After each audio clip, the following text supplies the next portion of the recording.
All right, everybody. So we're live. Welcome to Off Talk Outdoors. I'm Ted, your host, and today we're going to be talking about hunting season. Your hunting season, my hunting season, how the hunting season is going, what you're seeing, what you're not seeing, and all that good stuff. So, um, if anybody wants to come up on the panel and talk, we are going to. I'm going to share the link also. But let me do that first thing here. Let me copy that. And I'm going to put the link in the post here. And let me paste the link. And we're going to put that up right now. Boom. And it should be in there. So Want to Be Outdoors. What's up, brother? Thank you for coming in today. I appreciate you. I seen you writing down, so I know you're excited about it. And I'm excited about it for you, buddy. We got a lot of stuff to talk about here, I see. But yeah, there's the link if anybody wants to come up. For now, we have 4 people in here, so we're gonna give it a little bit. But yeah, Want to Be, you had you've been working your butt off trying to get on them, I guess. So let's see what we say here. I had a deer blow yesterday. Even don't think when did me favor, but I was on top of a ridge, so it's possible. Did a young doe grunt and blew and went back? Yeah. This year, me in the woods, I haven't had too much response. The only time that I had a response this year is when I got my buck on October 9th.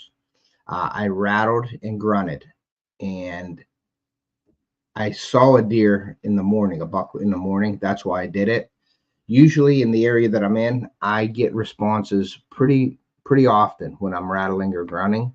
I was thinking it may have been too early, but it wasn't. It wasn't a I wasn't prepared for it, put it that way, because I did do a lot of grunt calling sequences early, and nothing happened because I wasn't seeing them. I only sat twice in the woods this year in my spot here at home. So the first time it was very warm out. Hey, what's up, King? Thanks for coming in. Jason, thank you for coming in. But it was warm in the morning, and then it was like 65 going up to 70 degrees the first time I sat in the woods. And then my second one on October 9th was, well, I shouldn't say that because I did sit there, I think 2 other times. I just haven't put the videos out yet. But I did sit there and I seen like a doe, but no buck. And then October 9th is when I saw a buck and it came up. But we'll talk about that. What happened was what I did was I rattled, but we'll talk about that in a little bit. We're going to wait for some people to getting in here. So we'll see what's up. But yeah, Matt, you've had a good season, or you're preparing for it anyway. So that's awesome. I don't know if Matt's still in here or not. I know King is and Jason is. But we're going to wait a little bit, see who comes in, and start talking hunting. Yesterday morning, I went in late. Daughter forgot her school laptop. We got into my stand. A deer blew at me, and I knew it was at my stand. When I go out there was a pile of deer droppings. Yeah, that happens, but that's like me this year. I'm not hunting as much as I did last year because my daughter's going to high school and they're not going to the same school anymore. So my wife takes my daughter to school in the mornings, and I get up and I take my son to school. So they're at 2 different locations now. So my hunting is cut big time here in PA. And that was one of the reasons why I shot this buck. It was a decent buck. It was a good buck, but usually I would wait and see what was all in the area before I like pick and choose, but I wasn't being too picky this year. I made a goal that if something come in, it was decent, that I was going to get it done. So I have, so I could be done, so I could, do the family thing. And I wanted to get Theo on a buck too. So if I didn't have a buck and he didn't have a buck, it'd be like a lot of pressure. So the pressure's off me and PA. We're just trying to get Theo one now. A little more pressure's added because of him, but we're going to be going out this Saturday. And then my big trip down to Ohio, I'll be going on, I think, the 4th till the 14th. So I'll be down in Ohio for like 10 days. Unless I get something. What's up, Rocco? Thanks for coming in. Fall turkey season. Okay. We had a bunch of turkeys, as you'll see in the I don't know, in the video. Is it coming up? Yeah. I have so many videos that are in my queue right now that I don't know which one's up and which one's not. Hey Steve, thank you for coming in, bud. Yeah, I seen your elk video. That was beautiful. That was an awesome video, Steve. Too bad you didn't get anything, but it didn't matter. That was an awesome scene that you set there, bud. I enjoyed that video a lot. That was very cool. Very, very cool. Yankee Cow, what's up? Thank you for coming in. Appreciate you. Appreciate it. We're just going to be starting to talk about hunting season and everything. I'd like to hear about your hunting seasons, see what's going on. If anybody wants to come up, it is in the chat. I did share the link to come up. If anybody wants to come up and talk about it, I'll share it again also, just so it's in the chat a few times. And then I'll let you guys know my deer season, how it's going, what's planned. And I got a 1, 2, 3, 4. I got 5 new products that I'll be doing a product review on this year. So I wanted to show you guys that also. What I'll be doing in the reviews with the companies that sent me the stuff. I have some cool stuff here. And then I'm on the field staff for Winsent. So let me lower that so that don't echo. But I have some cool stuff from Winsent, and I'm on their field staff team, so I'm excited to be doing some reviews on that. But I haven't done a live in a while, so I wanted to get back out there on the live and talk to the community about, one of my favorite things to do is hunting. So we got 1, 2, 3, 4. Yeah, we got about 5 different products. So, but yeah, the Rockers was seeing turkeys, and I get my duck and goose hunting. Not sure hunting is getting in the way of fishing. So not sure. Yeah, and my first passion is hunting. And I was talking to Jason about that the other day. My first passion is hunting and then fishing. And it's about like I don't know. It's about a 80-20 break up there for how much I like, or maybe even less. It might be a 60-40 type deal with hunting. But hunting is my first passion. So for sure. But while we're waiting here, I wanted to thank some people and some companies for sponsoring me and for me being on their field staff and stuff like that. So first is Jason from JJ Drones. Thank you for sponsorships. I really appreciate that. Chilling in Indiana, Carl, a great supporter of my channel and great sponsor. Also another sponsor is Dan the Journey Veteran. So I appreciate that. We got Wannabe coming up here real quick here. He's in the back. Let me Matt, let me just get through these companies and I'll get you up here in 1 second. But he's in the basement right now waiting. So that's cool. Can't wait to talk to him. So we got Fishoholic, a great company to have on my side here. I'm on the field staff of Winsent. So thank you, Winsent. Yola Tech, awesome company. Very awesome. Christian over there, the owner over there is a great guy. We got Angler Tungsten. I'm also on their field staff. Placino. I'm an affiliate with Placino Fishing. FishAngler. I'd like to thank you guys.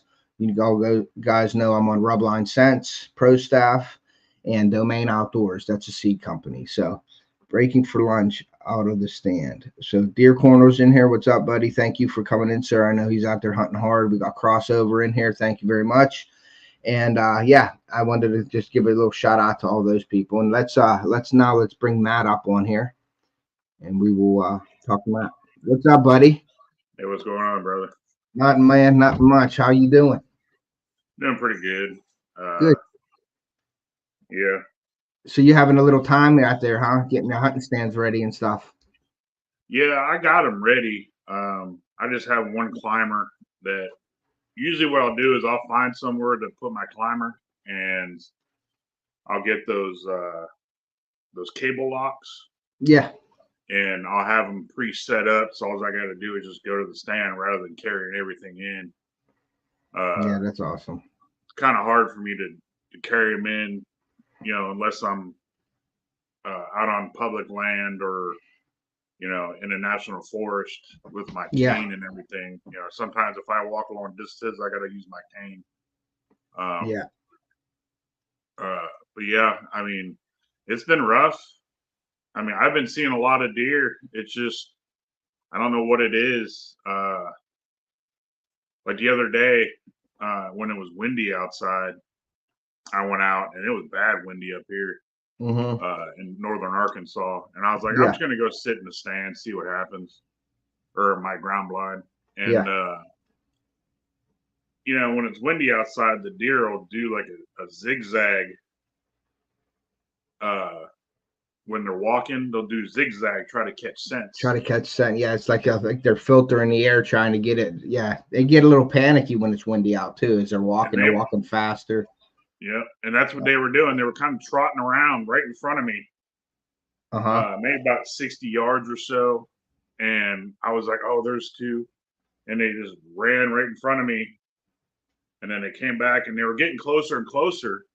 But by the time they would have been about 20, 30 yards away, they never came back. I got you. And then yeah, that's frustrating when it's windy. Oh yeah. And then another one came up. It was a younger doe, and I heard her, you know, a little bleat. Yeah. And I was like, "What was that?" And I was like, "That was a little grunt." Yeah. And all of a sudden, just out of the thicket, I just seen him walking. Like, "Hey, where are you guys going?" And I'm just like, "Oh crap," you know. Yeah. So I've been seeing them just like, you know, yesterday, like I messaged on your in your chat. Yeah. I got in late yesterday morning. My daughter forgot her school laptop, so I had to take it to her. You know, and I was. Yeah, you'll have that. Yeah, definitely. And I got to. I parked and I sprayed down. You know, and I was walking in, and I heard a blow. I was like, dang. I was like, I don't see how I don't see how they blew when I was so far away. Yeah, it's almost like, man, I wish I was there already, and they were, you know, they were already there when you weren't there. You know what I mean? So you were they going were right in, at my stand. Yeah. That that hurts your heart. Oh, I didn't know what to do. I was like, man, I was like, a lot of times, you know, a lot of people will just be like, you know, I'm just going to leave. Yeah. But, you know, they'll come back. You know, once in a while, they'll come back. Yep. Yes, and, sir. I walked right up to my stand, and there it was, a big pile of fresh, you know, deer scat. Yeah. And I'm just like, man, that's as fresh as you can get right there. Yeah. That's a tough one when you get in. I've done that before in Ohio and stuff, and I blew out some big buck that were around my area, and I should have been in there, and I was late, or I didn't wake up on time or something, or I had to do something, and then I get in the stand and I'm walking in and there's deer already around me, and I blow everything out in the county, and you're thinking, you're second guessing yourself, like, should I go up in the stand or should I just leave and come back later to let it settle down or what? But if I'm there, I'm going up in the stand. Most of the time I don't see them, but sometimes they come back. But them bigger bucks are smart, man. You blow them out of that area, and it's like, it takes them a little bit to come back. You'll get a lot of days to come back. Yeah, you figure that little immature bucks will come back because they're like, hey, what's going on? They don't care. But the bigger bucks know. That's why they're that big, and they get out of there and they'll let it settle down. But they'll come back, eventually, especially in Ohio with the bait piles and things. But I'll tell you what, everybody on here in the world here, I didn't start hunting bait piles only a few years ago, and it's definitely a lot different than hunting not on a food plot even or something, because you have travel routes and everything. Hey, Simply in the Net and 217 Rebel, thanks for coming in. But what's up, John? When you have a bait pile, and I don't know if anybody in here has hunted over a bait pile or you have, Matt, but they come in on pins and needles all the time. It is so, like, if you move an inch or if you move and blink your eye, they know. You know what I mean? It's like they're so tuned into their surroundings, and it's times 10 when you have a bait pile in front of you. I have a bait pile in Ohio, and you'll see that in my videos coming up because I'll be going down there. But to the left of me, about 20, 25 yards, I have a bait pile. I put my Lucky Buck mineral early in the season down there. I have a camera on that to get some inventory, which I haven't even took my camera out yet, my card. And then when I hunt, I start putting like the horse feed down, the sweet feed, the corn, because they seem to like that down there.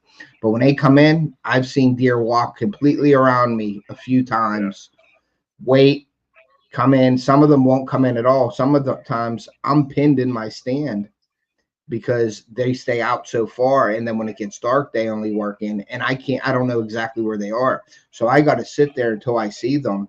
And then sometimes I'll blow like a loud grunt, or I have a coyote call on me, and I'll hit the coyote yelp to sort of scare them to get them to walk off. And then I get down because I don't want them deer seeing me get out of the stand, because I've had deer see me get out of the stand, and next time I'm in the stand, those deer will walk in and look right up at me. Yep. I've had that happen. Yeah. That's why I hate forgetting my call. Yeah. I'll carry a distress rabbit call. Mm-hmm. You know, like it's being attacked or something. Yeah. Yeah. And because I can't find my freaking coyote call for the life of me. Yeah. And I forget it sometimes, and I'll hear something coming in, and I'm like, dang, is that a deer? I'm not getting down. Yeah. You know, I'll just sit there and wait, and I'll kind of look. I try to focus my eyes for nighttime.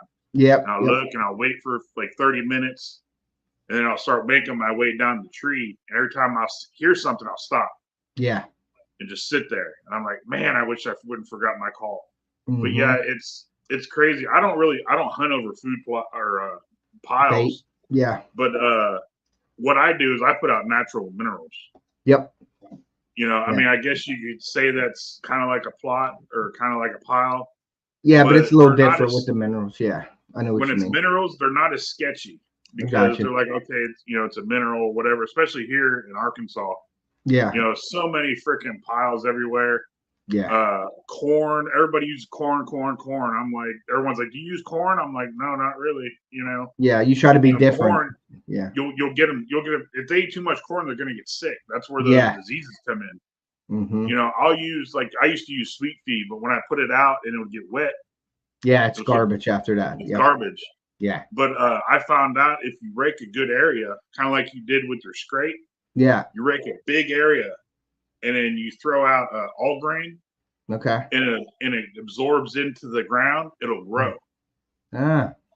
It grows like a grass, and it's green. And they'll come in and they'll eat that grass.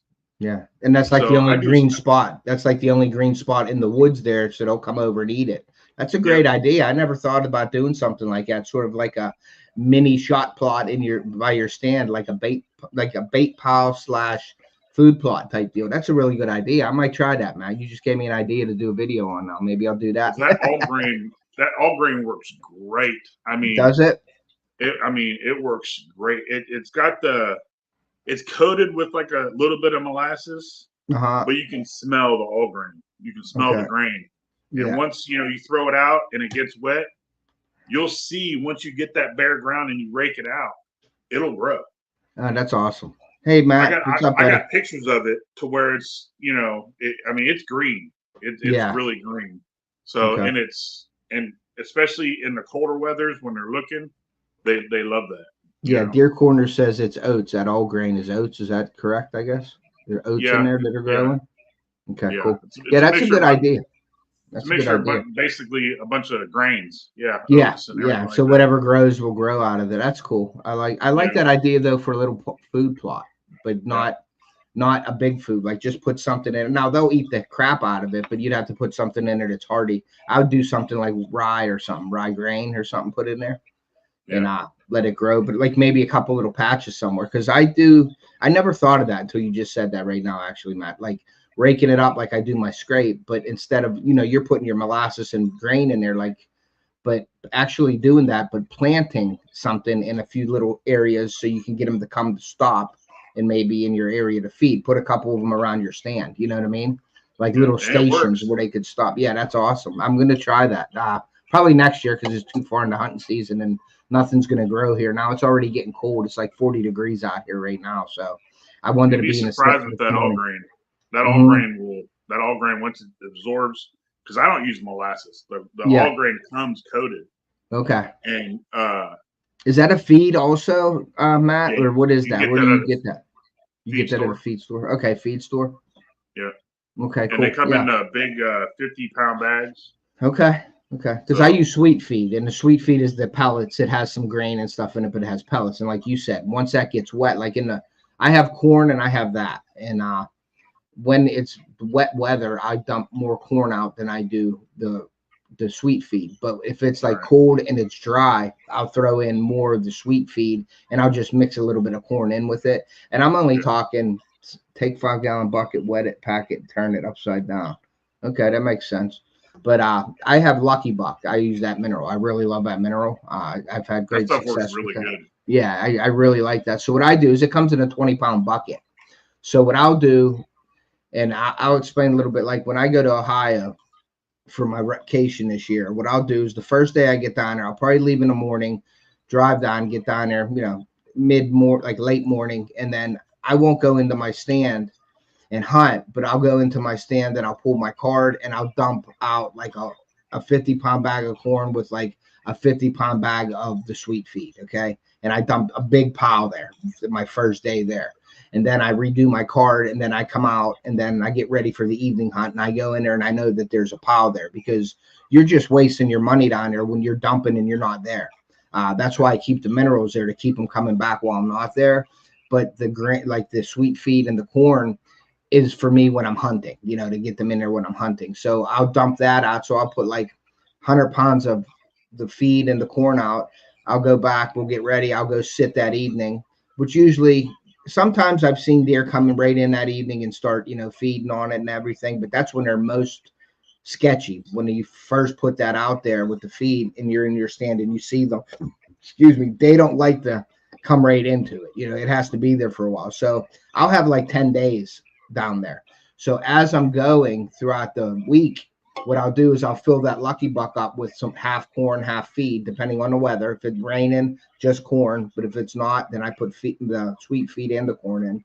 And every time I go up in the morning, sometimes though I get a little weird, and I don't know if anybody does this. You know how when you're walking to your stand in the morning, you just want to get in your tree and be up. You feel that you're at a better advantage when you're up in your tree, the sooner you can get up there. Okay. Yeah. But when I come up, I have to walk down the hill to dump the stuff out. And sometimes I don't like doing that in the dark in the morning because I feel like I'm scaring stuff out of it the more I walk around there. So what I'll do is I'll walk in and I'll put that bucket at the bottom of my stand and I'll get up in the stand and wait for the morning to happen. And then once the morning happens, if it slows down around noon or so, I need to stretch out anyway or something, I'll get down and I'll slowly walk down to it and I'll add the stuff and then I'll come back up and get in my stand. And that gives me a little bit like a stretch in, like a little break.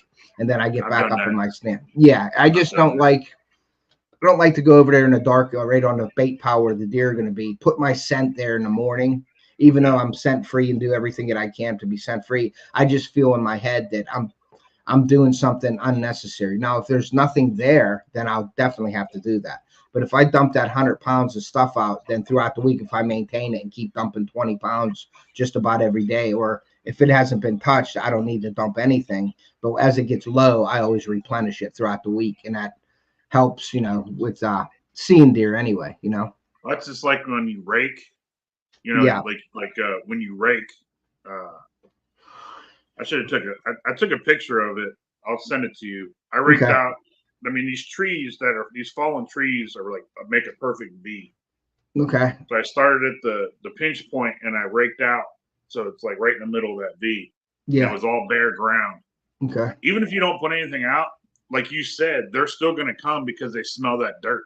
Yeah, they smell that And fresh earth there that you're ripping off. and there's Yeah, a lot fresh. of in Arkansas, there's a lot of rocks.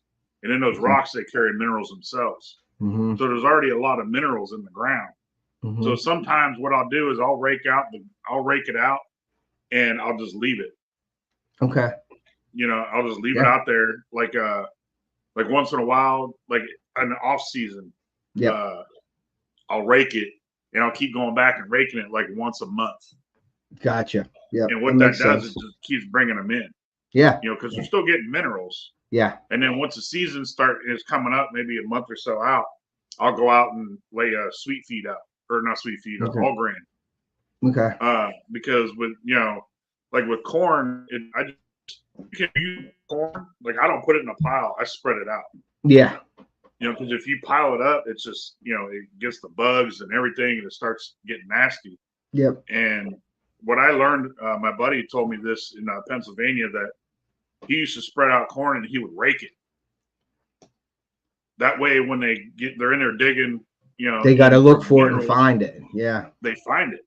Yeah. Yeah. And I used to do that with salt, just like regular salt. Yeah. I'd The go out and table I'd put salt on, the salt licks on the ground. I'd spread it out and I'd rake it.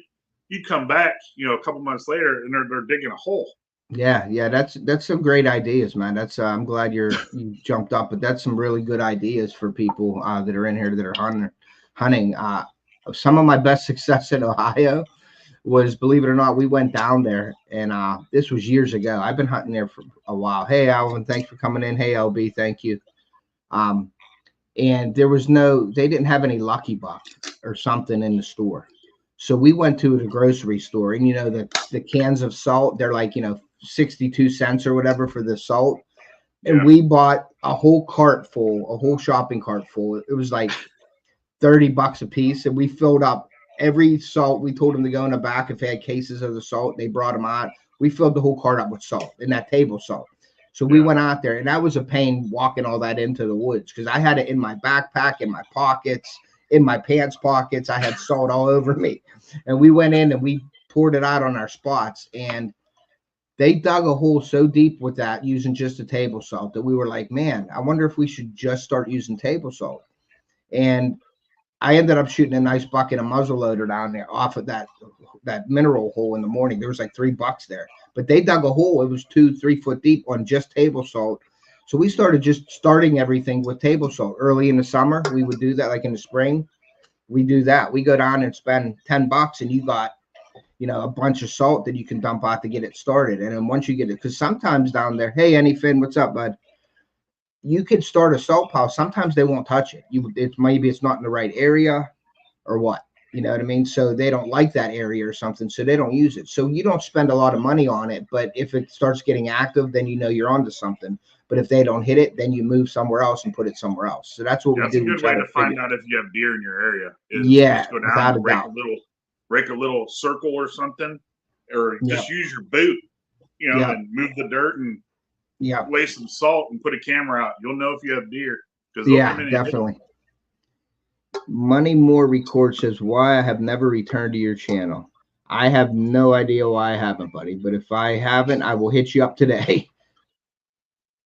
He said, but I got some good bucks. I got some nice 8s, some good 10s. I even got a rare black bear, especially up where I live. Yeah. I seen it and I was like, oh, that's gonna suck going in the morning.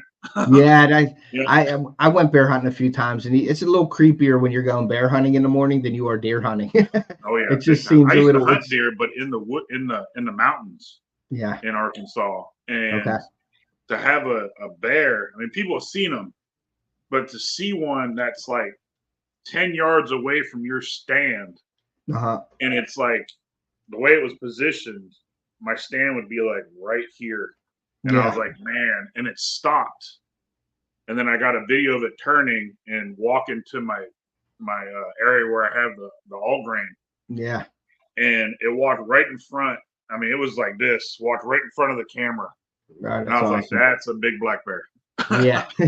Now, I had an experience in Ohio, which nobody's going to believe me, but I wasn't actually physically there, but it gave me these just chills every time I went in the woods after that. My cousin was wanting to hunt in Ohio with us. Okay. So I have a couple group of guys, so I can't just invite people down to hunt with us. You know how that is. You have a group of guys that are on the lease, so you're doing the hunting area. You don't want to tell everybody to come down there, and then it just gets overrun. So I asked a couple of my buddies. I was like, hey, my cousin wants to start hunting down there with us. And he's a great hunter. He's into it. I wasn't going to get anybody down there that just wouldn't do anything and just show up and not do any kind of work or anything. So I gave him the okay. And he didn't have a spot to hunt. So I had a stand up across the road. And I was like, that's a great spot for you to go into and just start from there and then branch out wherever you want to go. But I would start hunting in that area. So he goes up in my stand one day. He ends up shooting a nice 11 point out of it, like the second time he hunted out of it. Nice. So he goes up there, and he's sitting there, and I drove up the dirt road, and because we did pickups, we either drop people off, one person drives, and then the next person, and then they'll come back and pick everybody up and go back to the house, or it was the hotel back then, but now my buddy built the house down there, so it's really nice we just go to his house. And so I'm coming up the dirt road, and I stop, and he ain't coming out for a while, and it's dark, and it's about a half hour. So I'm texting him and calling him, and he's not answering. And then I could see his flashlight about 200 yards away coming out of the woods, so I know he's okay. And I'm sitting there, and I wait, and he gets in there, and he don't say a word to me. And I get out, and I help him put the stuff in the trunk.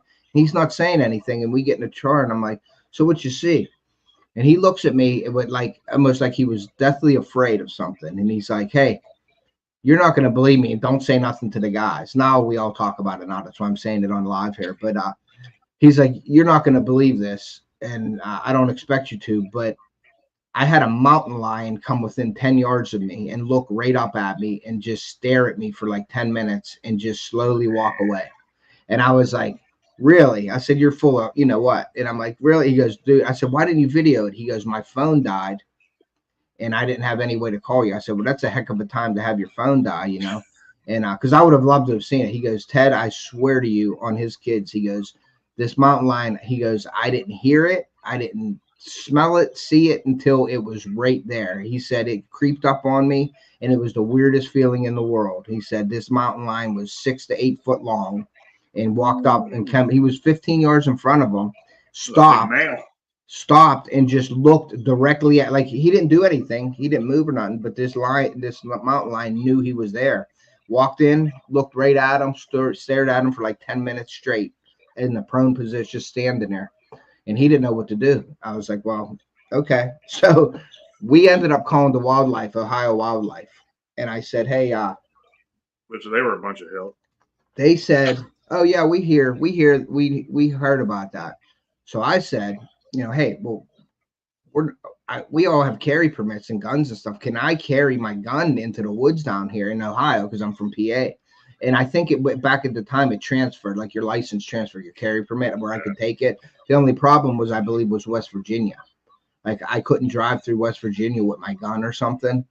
And we go right through the panhandle there. So it was tough. And I wasn't allowed to take my gun. I was allowed to take it to Ohio, but we weren't allowed to go through West Virginia with it. It was so weird. So to get to Ohio, you have to go through West Virginia from my area. There's no way to go around. And I wasn't driving 3.5 hours out of my way to go around to get into Ohio from West Virginia. That little corner you got to go through. Yeah, I got to go through like that panhandle, like right down 70 from where I'm at, just straight through. I go into West Virginia for where like Cabela's is. I go through West Virginia for like 20 minutes, and then I'm right into Ohio. But we did do it one time. We drove all the way around. It took like an extra 2.5 hours, but we drove because we had our guns, because I was scared.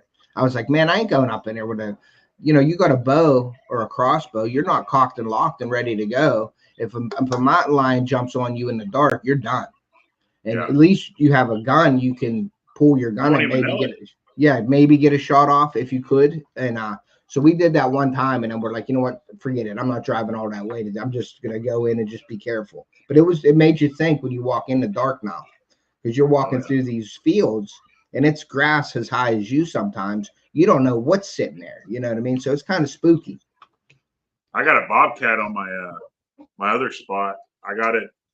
It was during the day too, and it was walking down the log. I like to put my my minerals and everything around logs, like down logs and stuff. Yep. I got a bobcat. It was just walking along the log, and it just stopped. It was a good sized bobcat. At first, I was like, "What is that?" Yeah. Then I seen its little tail waggling, and I was like, "Man, that's a bobcat." What's up, Keith? It was like maybe 25 yards from my other spot from where I sit, and I'm just like, "Man, what is it this year?" Where bear, bobcat. A couple years ago, I did catch a smaller mountain lion. Must have been a female, or thought it was smaller, and it was a little mountain lion, and I could tell because it had jumped over the log. Like, I got it on this side, And by the time my camera took another shot, it landed on the other side. All I saw was his tail curl. Yeah, that's how you know that tail, that long tail they have. That's pretty neat. Yeah, But yeah, yeah, it was. that's neat when you can see. I never saw one. I never saw a mountain lion down there, but I've heard of sightings down there. And my cousin said he's seen one. I would have loved to have seen it myself. And then we were talking about, taking the mountain lion, like if it come through, because it's not on their list down there. But he said if we would shoot one, that you'd have the animal activist up your, on you, because it's not protected down there, but it's not on the hunting list either because they're not there. But he said you could take it and be legal. You could do that. And I was like, yeah, I probably wouldn't do it anyway, but it'd be really neat to get like a mountain lion with your bow. You know what I mean? I thought that'd be really cool. You wouldn't have to call it in if it's not on the list. It's not on the list. You wouldn't have to. Yeah. And he just said if anybody found out, you'd probably get animal activists, harassing you and stuff like that. If anybody found out. Nothing new to that right there. I mean, yeah, you're right. You're right. You're right. It's just like an everyday hunter, dealing with hunters. Exactly. Yeah. So that was that. We see a ton of coyotes down there. There's a ton of coyotes in Ohio. I mean, just in the evenings, you just hear them yelping and going. You could hear them running sometimes. The deer will be in front of you and you'll start hearing them on another hillside, and them deer lift their heads up and they're alert. I've seen coyotes come past me like a tornado. They come back through so fast in a pack, and they're just scouring every little nook and cranny as they're going through the woods. They're like vacuums, man, picking up mice and moles and squirrels and everything. They're just coming through the burrows in the ground. Yeah, and they just go to town, and it's like a big vacuum cleaner that comes through the woods. Like I've already sat there, seen them coming 100 yards away, and got ready to get one. And when they got to my stand, it's like they knew I was there. Like they knew I was there already. They like would look up at me, and I'd go to move, and I'd take off.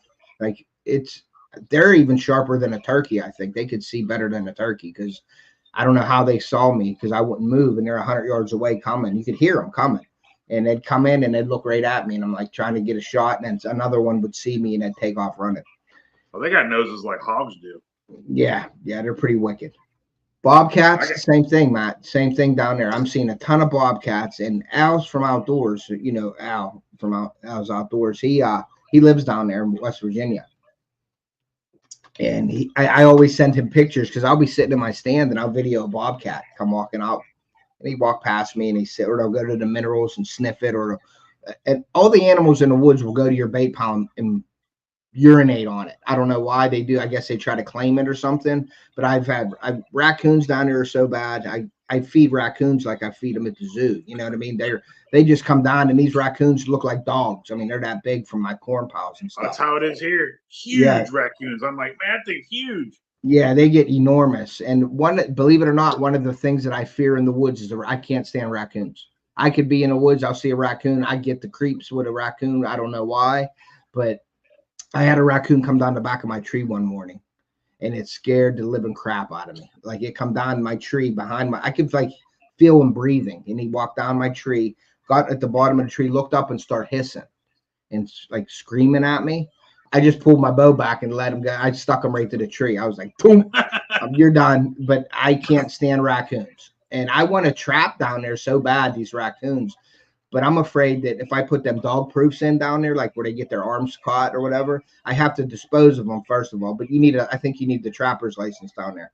But I have so many of them, I don't know what to do with them down there. And I don't want all these raccoons with their arms stuck around my bait pile, so the deer won't come in and all these raccoons are stuck in chains around the bait pile. So I don't think I wouldn't like that.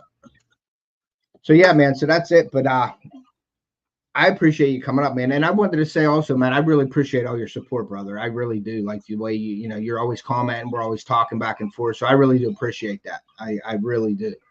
No problem, man. I love your channel. I always share you guys out. You, Charlie, Ugly Dog. I always share you guys out. I just love supporting you guys. You guys do great things. I don't put much out on my channel anymore. Just I'm a better supporter than I am. You're a great supporter, man. I couldn't. Yeah, I really appreciate you. You can stay up here too. I'm not kicking you off. I'm not kicking you off. If you have to go, you can go. But I'm not kicking you off. You can hang out up here because I'm going to talk about. But I wanted to ask you. First, I put it in the. My dog's about to go off on the garbage man. my stand, where I have my stand, it's in a valley. I have, you know, 2 ridges on each side. Well, it's not a ridge in front of me. It's more like rolling, more like rolling mountains. Okay. But on the right side of me, it's a ridge. And when I park, I walk down the road and then I cut in through a wash. Okay. And I'll go down to the creek bed and then I'll cut to my stand. I'll walk to the creek bed and then I'll head to my climber. And now, when you head to your stand, are you going uphill? Are you going uphill all the way up, or how does it work? How does that work? Downhill. Yeah. And my thing is that I do that so I don't cut through everything. Gotcha. You know, they say take a straight shot into your stand and then do the same coming out. Especially if you have a creek. I would walk through everything. But going through the creek bed, you know, I figured that's a lot better than actually cutting through the woods. I think you're right. I would do the same thing. But my thing is, yesterday when I put in the chat that a deer blew at me when I was in my stand, the wind was in my favor. It was blowing from the east, or blowing from the west. So it was east west. So it was like to the north of me. Okay. The deer was. Okay. But I think because it was up high, and once the wind got up there, it swirled. Yeah, and that you have that issue, and I find that issue all the time, Matt, is in Ohio where I hunt. Like here, I hunt a hillside, and it's a straight up. What I do is I go in, I make a right, I go straight up the hill, and I make a left, and I'm at my stand. So I have a steady grade going all the way up the hill that I'm on. Okay. Right. So in the morning, your thermals will go up top of the hill. The natural warming of the land will pull your scent up the hill. That's why a lot of deer like to sit on top of ridges and bed, because they get all the thermals coming up. So they can have their back turned to the hill and they can smell you coming from behind them because the thermals are coming, and they can view down the hill. You know what I mean? So they put their back to the uphill side and they look on the other side downhill because they could see, but then they could smell all the thermals are pushing your scent up the hill. They couldn't see me. I know it couldn't see me because I'm in some thick stuff. Now, when you're up on the hill, though, is what I'm saying. That wind, when the wind hits those hillsides, I get a west wind in Ohio, and a west wind here is the best wind for me. Like the best in the West is what they say all the time. So Ohio, I'm on a hillside, and it goes around. That wind could be perfect, west wind, and I'm in my stand, and I use my scent checker, and that stuff's blowing everywhere on the hillside. So it's very, very hard unless you're hunting a flat area. Like if you're up on that ridge and it's flat for a while, to get a steady wind. That's the best hunting scenario. But in my spots, I don't have the best wind situations. I have like an entering wind is the west. So when I come in, it's blowing my scent away from my stand. But when I get up in my stand, Matt, to be honest with you, it's so hard to keep your scent in one direction, because that hillside, you got thermals coming up in the evening, you got the thermals dropping, and that wind's blowing on either hillside coming from my back or the front, and it just swirls through there. And if there's any kind of dips like saddles, it just swirls in there and stays in there, and it's so hard. That's why I'm in that little valley where the creek bed is. 'Cause Uh-huh. I'll park on one hill, walk in that wash and down the creek bed along the edge of the other hill. Okay. I park over here, Mm-hmm. like opposite. I'll walk down, get in the flat, get the creek bed, and head in along the edge of the other. Others like start of the hill. Yeah, the other hill. Okay. And I'm thinking about moving my stand on the other side. That way I can just walk right to it. Well, sometimes that's better too. Like if you can limit your walk, and a lot, you hear people say all the time, the further you walk in, the better. The further you walk in, the better. You're away from everybody. Sometimes that's not the case. And especially like in that situation there, you don't want to go through there. You're putting your scent down there. You're walking through the creek, you're walking up, and the wind's screwing you up. If you can just get into that first ridge and sit on that hill where you're looking down in the creek and maybe seeing across that ridge and looking there, that's a great spot even to start for like a a scouting stand is what I want to say. We Yeah. do that all the time in Ohio. Now we sort of know the areas in Ohio, but when we first get into an area, Matt, we pick sort of like an easy area to get into. And like your first maybe 2 or 3 days of hunting are sort of just scouting. You're not really hunting. You're up there in case something walks past, and sometimes it does, but most of the time you're in a scouting stand is what we call it, and you're looking at your land and seeing which way the deer are coming. And then when you look at the deer and you get like, I always write a notebook. I always have a notebook with me. So after my hunts, I write down everything that I've seen, I've heard, which way the wind was, the temperature. So I have like a little notes where I can figure stuff out. And some people do that, some people don't. I like to do that. It's just I get into it that much that I like to figure it all out. And you'll see the deer which way they're moving when you're in your stand farther away than being right up in there. And then you could pick and choose and say, okay, those deer are coming from the top of the ridge. Is there a way to get around to the other side maybe before you go through there? Is there a way, or you might see them coming from you or something, so you know you can adjust your stand accordingly. But I always like to put a stand up and usually blow a day or two with just scouting and seeing how the wind's moving and everything. Now your wind's going to change on you throughout with the weather patterns, but there's a dominant wind in your area, and if you think of that dominant wind and base your stand placement off of the dominant wind, then you'll get more hunts out of that stand than if you would just walking in the woods, not paying attention, putting it up, and then you go in and you're like, oh man, my wind sucks, and you're blowing every deer out of there. So go in, put it in. Last year I had my stand maybe 100 yards to the west. Okay. So I was still in that little valley. Uh-huh. You know, where the creek bed is and everything, because you know you got the ridges and then it's flat. Because the deer are coming both directions on that flat now this year. Okay. To where they only came from the freaking west. Yeah. And now they're coming both ways. And last year I was really successful on my other spot, you know, 100 yards away. Yeah. But this year I was like, okay, I'm going to go a little bit further in, you know, because I know they're coming from that way. You know, in the later season, they're going to be coming from that way majority of the time. Yeah. And I walk. I can tell now that when I walk in, once I get out the wash and into the creek bed, that I'm crossing over one of their paths. Gotcha. Are you scent free? You trying to use? Blew me yesterday because I walked through their path. You cut his path and he caught you cutting the path. Yeah. Do you use like the rubber boots and the scent stuff and all that? Do you use scent free stuff and everything?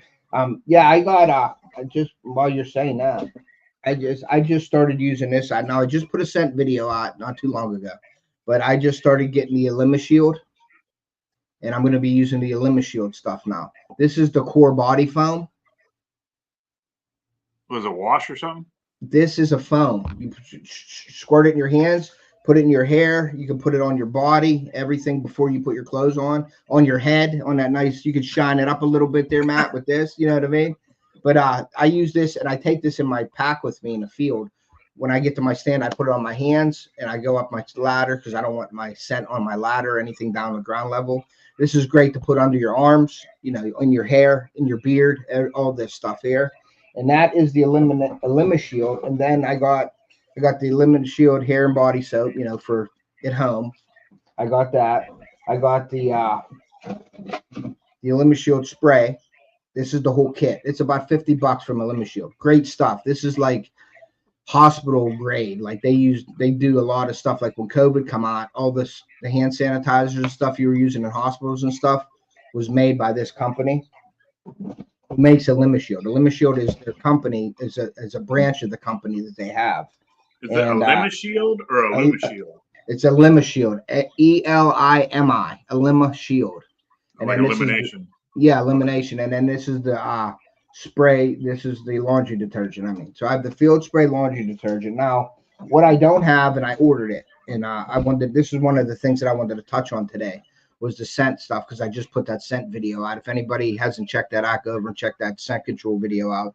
But I use different products. I was using you know, like the phase products and things like that. But I did switch to this, and City Sticker Chris is the one that turned me on to this stuff. If you go into this and research it, and I did, and you read about everything that they put into this stuff, it's really legit stuff. It's legit. Like, it's hospital grade stuff. I mean, it's legit.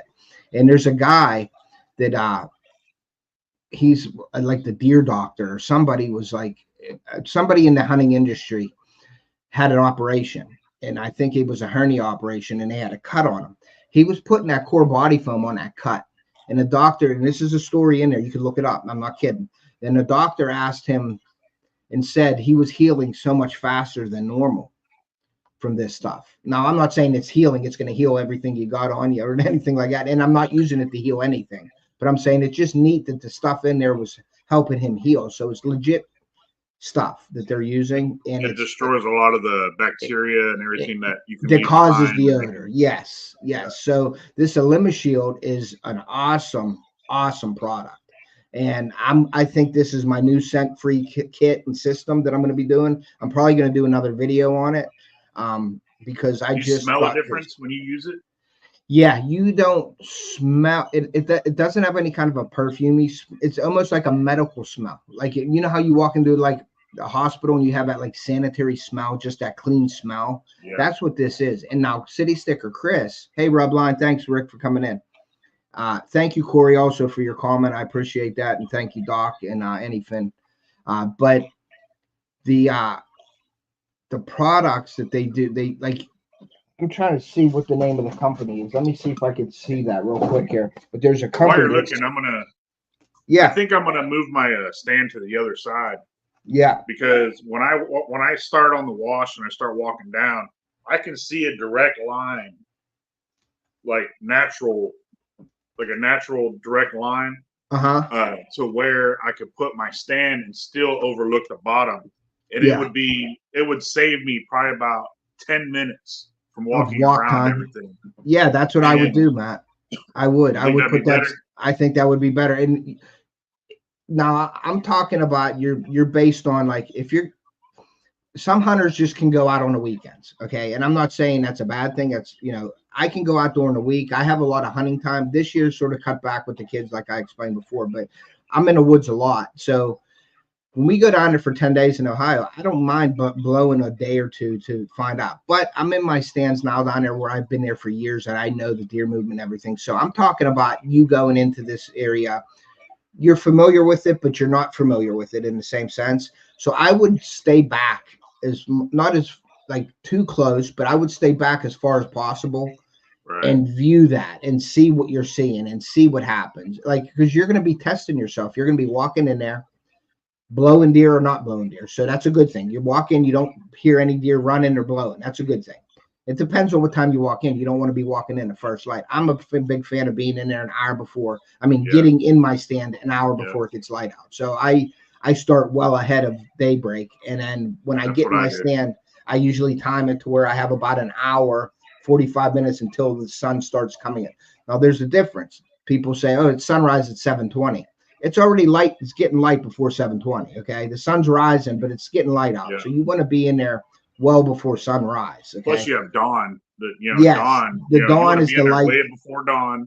I've seen a lot of deer at that twilight, that dawn area time, and deer come through. Now you can't make them out, but you can see them walking in the shadows because your eyes, like you said, and you yourself said, you're adjusting to that darkness. And when you first get in the woods, you can't see anything, but as you're sitting there, you start seeing the trees come alive. You start seeing everything light up a little bit more, and you start seeing deer or hearing deer or little animals on the ground. So your eyes are adjusting. So I take an hour before that to adjust and get everything, and I'm in there quiet and ready to go. You know what I mean?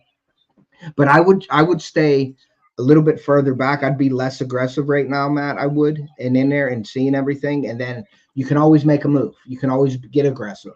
But if you're too aggressive, you could always ruin your spot. People go in there aggressive. I was kind of dissecting it yesterday when I was in my stand. You're good. Yeah. Like with scent and your camo, when you have squirrels climbing up the tree next to you, just staring at you going. Yeah, they don't know what the heck you are. Yeah. Yeah. That's an awesome feeling when you know that you're like concealed enough. But I was just like, I think I'd be better on that side. Yeah. Because I'm not passing anything. I'm not walking through any trails. I'm not, even though I like walking the creek bed, it's still better. I'm like, I'm going to go on that side. I was like, I'm just going to ask Ted. Even yesterday, I was like, I'm going to ask Ted and see what he thinks. Yeah, I think you're better off doing what you're staying away, watching it, and seeing like just a hunt or two. You might be wasting a hunt or two. Now, I don't know how your time is with getting in there. Like, if you want to get in there and get a deer, but your chances are better if you be less aggressive than being aggressive. Because if you go in there and blow the deer out in the mornings, you're probably not going to get a deer. You know what I'm saying? But if you stay back and watch what's going on, and another thing too, you just said it. You said, I think it's better to be over there. Usually your first instincts and your instincts are right. You're an experienced hunter. You've been in the woods. If you're thinking that, half the hunt, more than half the hunt is in your head. If you're sitting in a spot that you don't feel confident with, you're not paying attention as much. You're moving around a little bit. You're on your phone more. You're not paying attention to it. But if you're in a spot where you have confidence, you are in that zen, like you're like zoned in to where you need to be, and you know something could happen at any time, and you're way more alert. You're seeing leaves, wind blowing leaves on the trees, as opposed to you sitting there not liking your spot and like daydreaming and looking around, and then all of a sudden you see a deer or something. But when you're in your spot where you have confidence with, you're just so much more focused of everything going on around you. I believe that. It happens to me. So I like to have a confident spot. Now, knowing that I'm in there on a scouting stand, I know I know I always have my bow or my crossbow with me when I'm hunting them stands, because you never know, especially now we're getting a little bit closer to Halloween week and stuff. You're going to see deer that you haven't seen before. So if you're out there now, like I'm saying, like this week, Matt, like I would do it within, like by the end of the week, I would get you set up for that October, late October, for that travel seek phase and move into the rut phase. You want to be where you want to be, because there's nothing worse than you second guessing your spot during the rut. Right. You know Yeah. what I Because mean? that's one thing I was thinking. I'm sitting here going, man. And then I caught myself looking for a tree. You know how you're sitting in your stand and you're like, this doesn't feel right.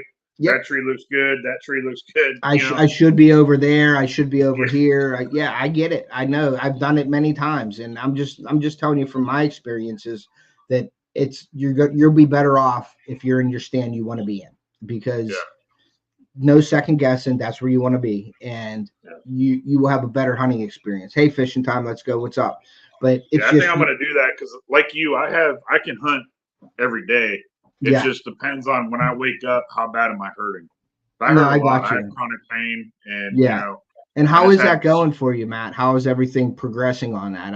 I don't know if anybody in here knows that, Matt, you had your little surgery and stuff going on there. So if you want to explain how, what you're doing, what you're going through. I had tendon and ligament reconstruction along with nerve. When they were in there, they just went ahead and did the carpal tunnel. Yeah. But it was, I mean, it's going good. I mean, it looked nasty when you showed me first time. It was nasty. Yeah, I thought you were cut gutting across a deer. Here, and then they basically made a T out of my hand. Mm-hmm. I noticed like I have to hold everything with my left hand because I'll drop it in my right. Really? Do you have feeling in your right? Do you have feeling in your palm? Back. I can feel it. That because the nerves was when I got surgery for my bicep last year, if you remember, when they put the pins in my arm, I still have my forearm right here is still numb in certain areas where I can't feel it. Yeah. But they said it'll take a couple of years to get that nerve feeling back. So I didn't know if that was something you were going through. Oh yeah, big time. I can't make a fist, and when I open my hand, it looks like that. Yeah. So it's just, when I hold stuff, and that's my biggest fear. It's like, okay, I want to get a deer, but I'm worried about getting a deer, like after all the work after the deer, like how you're going to handle it, how you're going to drag it out, how you're going to lift it, how you're going to gut it, all the good stuff. Because, like, I'm a disabled vet, and I got to wear a knee brace. I got, sometimes I take my cane depending on how bad I'm hurting. And I appreciate you serving, buddy. I'd do it again if I could. Hopefully they'll call me and be like, hey, we need you in Israel, whatever. Yeah. That's just how you are. That's just how you are, the kind of person you are. I know that. But yeah, I'm going through progressions good. That's good. I push myself more than I should. I hear it from the missus all the time. You need to settle down, slow down. You just had surgery a few weeks ago and you're still hurting. You need to stop. You're just going to continue to hurt, but that's just me. Yep. Yeah, you you know, can't but stop. You can't stop what you're doing. It's just you. As like I couldn't do that either. Like I was sitting here going nuts with my arm. I couldn't do anything. I And was then going insane. I yeah, was I was going fishing. I was fishing with it, and I couldn't set the hook. Like really, I'd be using my left hand, and I was missing fish, and I was getting frustrated. But I was out there, and my wife's like, "You can't be doing that stuff." You know what I mean? yeah, And I'm trying to cast, and I couldn't cast with it, so I'm trying to cast, and I can cast lefty in just about any way with my hands, either yeah, one. But it was just I'm used to setting a hook, and it would just tear up my arm, so I couldn't do that much. So I took my kids out for like 2 weeks straight. I just drive them out and watch them fish. And it was cool, but it was hard for yeah. me because I wanted to fish. But the kids helped me because I was watching them catch fish. So it helped. Just being out. I mean, just Yeah. I would get out because I live in a really rural area in northern Arkansas, and I get out and I just walk the woods.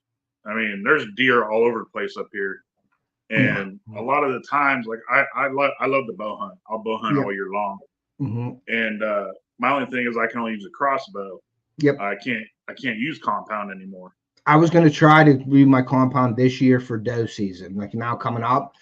And I Yeah, haven't shot my bow because of my arm, and I use yeah, my crossbow all the time. But my bow's sitting down, and I just pulled it back out. It's sitting downstairs. I'm ready to get in the yard and pull. But that's my first fear is pulling that. It's 70 pounds. Maybe I lower it, but I don't. In my head, it's a 70-pound bow. I want to shoot it at 70 pounds. Okay, right. so I got to try to pull back and see how my bicep feels when I'm doing that. And if it doesn't, Yeah. if it don't feel right, then I can't. So I'll stick with the crossbow for now. But next year, definitely, I'm gonna have my bow because I'll be working out and getting my arm back together again. Yeah, do the weights. Yeah, Get a yeah, rubber band. yeah. I have Like every rubber band you could think of. Every rubber band. I got weights downstairs. I got the dumbbells and stuff like that. So uh, Yeah, I'm doing good. I'm doing better. that's Like good. I told Toby, my wife, she just like, you take it easy. And she's like, she even brought it up to me when I was sitting there just thinking about it. She's like, what are you thinking about? I was like, I'm thinking about what do I do when I get a deer? Yeah, yeah. You're thinking, and I you're mean, sitting at the house like watching TV, and that's what you're thinking of. You know what I mean? yeah. Yeah, it's crazy, And, but that's outdoorsman because I for you. can't hold a knife, I can't grip. So Yeah. I have to do everything. I can do it, but it's just going It's to a take a little longer time. longer. Yeah. Well, just take your You know, time because obviously you don't want to slip and slice another, your hand or right. something again, or you know what I mean. But I know when I had my carpal tunnel done, it was in my right hand. I had trigger finger too, and my finger was always like that. And then they did that and they released it. My carpal tunnel didn't hurt at all. I painted at work like 2 days later. I was painting, but the trigger finger where they slipped me right here and Yeah. fix that's the one that hurt the most, and that was staying like this. So when they did your carpal tunnel, you may have had some trigger finger in there and they fixed that, and that's why you're like this. But it helps to I always they told me put my hands on a table and bend them up like your fingers, like set like an Oh, like exercise. this. Yes, and just do that to try to stretch that in here to give you that mobility back to normal. You know what I mean? So I was doing that Yeah. for a while, and then I have them I little could I hand could try grips. that. I know because I know when I do it and I don't mean to do it, Yeah. it hurts. Yes. So you need to stretch that out, but go slow. Don't go past that threshold of hurt, but do that. And then I have them little things you squeeze for your hands. Yeah, I was that's what I using need to them get. too. So I have them too. So, but yeah, that's what you want to do is like put your hand flat and just bend your fingers up. Don't go too far, just to where it hurts and then stop. And then you Right. should be able to, over time, just get that stretched out. And then your finger should look like this, not like that. You know what I mean? Eventually. So. Because I try to open it and I'm just like, it's not working. Yeah, I got you. I got you. But it'll take some time, but I'm glad you're still out there going after it though, too, man. You know. Appreciate it. Well, I'm gonna One let you go. Let okay. you get on with what you were gonna do. Yeah, here's it says want to be you could use block and tackle, I'm sure he's saying, not tackle, to use your vehicle to pull the deer. If you can get your vehicle close to where the deer are, Yeah, that's or a side by yeah, side or something. yeah. I could probably borrow my neighbor's side by side, but I don't like to bother people about I hear you. I hear you. So there's one from Rubline Sensors. So the natural scents are banned in Arkansas. They're talking about doing that in PA next year, believe it or not. Yeah, So they're my people are I going use a with lot of synthetics. lockdown outdoors. Lockdown? Yeah, but he's going out of business. He's actually starting a new cooler business. Okay. Rowdy Coolers or something. But yeah, I use a lot of the natural, and I was just like, I heard that somebody was like, "Hey, that's illegal in Arkansas," and I was like, oh, I didn't know. Yeah. Now, could you go with the synthetics then? Yeah. You can do the synthetics. Yeah, a lot of companies are coming out, and I see it everywhere now. All these ads, they're going with synthetic because they want to counteract that natural scent thing. They want to go and make a synthetic. And I'm hoping maybe I hope Rubline, and they're in here, and I'm part of their pro staff team. Maybe they start looking to. They tried this spring and they lost in PA. Yeah, they did. They're still going to keep trying next year and everything, but I'm hoping Rubline maybe has something on a back burner where they are making some synthetics. I still ordered the Rubline natural. I mean, that's okay. That's a good thing. I don't. Well, I got it. I did it from your video. I was like, well, I'm going to try and see what happens. Yeah. And I ordered it, but I mean, I even asked game wardens. There's like 2 game wardens, 1 game warden per county. I'm like, why can't we use natural? He's like, CWD. Yeah, he's like, well, if you're in a non-CWD area and it's working, use it. Yeah. He's like, how do you use it? I'm like, well, I use it for like a cover. Mm-hmm. He's like, well, then there should be no problem. Even the wardens are like, hey, if you don't get caught, then it's not illegal. And I'm like, well, that's that's sort of defeats the purpose. But I got you. Well, that's sort of like even the bait piles and stuff, like where you get a bunch of deer coming to one bait pile. Like that's sort of a controversy too, with not baiting deer anymore. Now I'm cool with if they stop baiting deer. I ain't like I'm going to lose any sleep over it. I only started using bait in Ohio a few years ago. And I still am learning how to hunt around bait piles because I get too anxious. Like I'm looking for them deer in the woods where I'm like picking my shot when they're coming in. And I'm like looking like, because you got to hurry up sometimes and get a shot. With a bait pile, you don't hunt like that. You let them come in and be calm and let them sit there, and they're in front of you for a couple minutes. And you're like, come on, I want to shoot. But you got to really time it and make sure that they're not on edge when you're shooting because they drop. And I've learned this too, real quick. And I wanted to say it to the people that are in here is, when you're shooting a deer, don't shoot when their head's down. Yeah.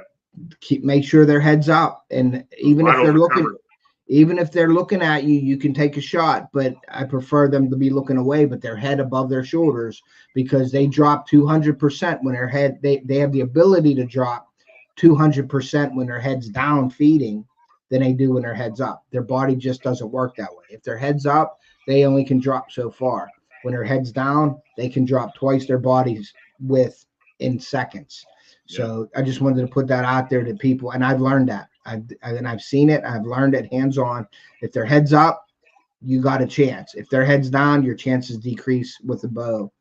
Crossbow, these speeds of crossbows are so fast nowadays, Matt. You know that, but it's still the idea of them dropping double their width of their body when their head's down. When their head's down, they're basically their body's even lower. Yes, and everything can go down. Gravity, they get down quicker when their head's down. But if their head's up, their spine and their neck and everything doesn't allow them to drop as far as they do when their head's down, because their neck is down lower than their spine.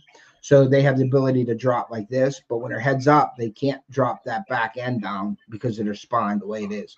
That's just a goofy stuff that I learn and research and everything. I'm like, my wife's like, you're crazy for all this stuff. And I'm just like, that's me, man. That's what I like to do.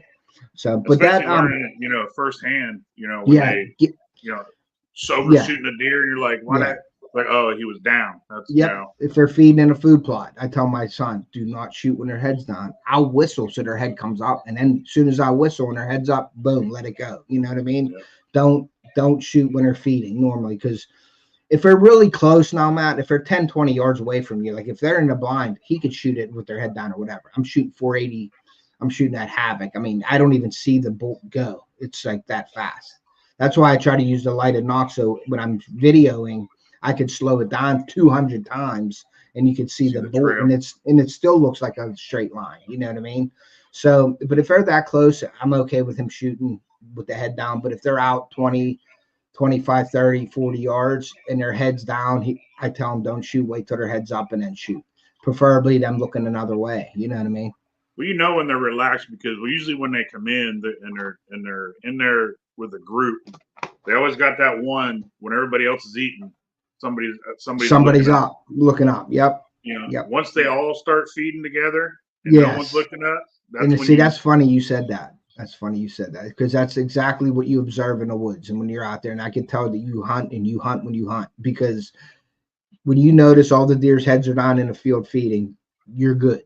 But if there's a deer looking up and he's like, okay, something's not right yet. And then once they do that, then you know you're cool. You can sit back and sort of take a breath. But when they have that guy looking up or the doe looking up, you're like, it ain't right yet. But as soon as they all start feeding together, that's definitely great observation. I wanted to tell you too, that company is called Bryson, BRY, Bryson Industries. And Hunter Safety System is this is distributed by Hunter Safety System. This is the limit shield, but it's made by Bryson, Bryson, Bryson Industries. And this stuff, and going back to what I was saying about it, Matt, was in the people in here, is they have another product that I have on order. It's called Extend, like X10 Extend, and it is a powder, and it's in a jar. It's probably like this. It looks like this, and it's powder. There's 10 ounces of powder in there. And Extend means 10, 10, 10, and I think another 10. And what that means is you take 10 gallons of water, and the water has to be hot water and no hotter than 150 degrees. So you get 10 gallons of that. So what I would do is I would fill your tub up with hot water. You dump a bottle of this in it, the 10 ounces of the powder in there. You swish it around, whatever. Then you take 10 pounds of your clothing, your undergarments, stuff that's next to your skin that causes the odor, not your outer. You can do your outer if you want, but I choose to do my inners. Thermals, underwear, socks, base layers, hoodies, any gloves, anything that you have, 10 pounds in that water for 10 minutes. Then you pull it out, wring it out. You don't dry it. You line dry it. You wring it out. You hang it on the line till it's just about dry. And then you could throw it in on a light cycle of your dryer, or you can just let it dry, hang dry. That's preferred.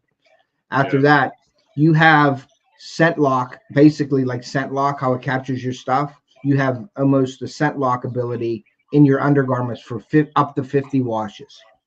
Really? Yes, it's great stuff.